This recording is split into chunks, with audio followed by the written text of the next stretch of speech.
Esse vídeo foi bastante simples e rápido, vamos ver o que realmente importa desse refrigerador de 490 litros da Electrolux. Qual o preço máximo que é justo pagar por ele? Vale a pena ou não? Características técnicas que fazem diferença no dia a dia e a avaliação de outras pessoas que compraram. Então vamos lá. Primeiro ponto é em relação à diferença gigante de preço. E não preocupa, os links a gente sempre vai deixar fixado no comentário da descrição. Então na Amazon, 4.645. Agora os dois melhores locais. Na Fast Shop, 4.599 e nesse momento o melhor local para comprar é na própria Electrolux, 4.369. Lembrando, os links ficam fixados no comentário e descrição. Mas se o dólar subir, todos esses preços subirão também. Então nós estamos aí diante de uma oportunidade. Vamos ver as características técnicas que realmente vão fazer diferença no dia a dia. E o primeiro ponto é que é positiva em relação à profundidade. Ela é de 74,9 centímetros, então vai passar na grande maioria das portas. Tem geladeiras acima de 80 centímetros, que isso aí começa a ser um problema. E outro ponto que não pode passar batida, a tecnologia inverter. Ela promete uma economia de até 42%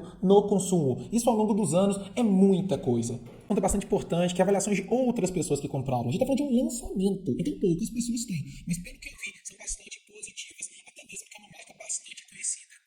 Como eu falei, a ideia aqui é nós economizarmos juntos, e nós somos milhares de pessoas. Não preocupe, porque tudo que você viu aqui está mastigado no comentário e descrição desse vídeo. Só deixa o seu like, a inscrição é a única coisa que a gente pede, e espero ter ajudado, e tchau, tchau!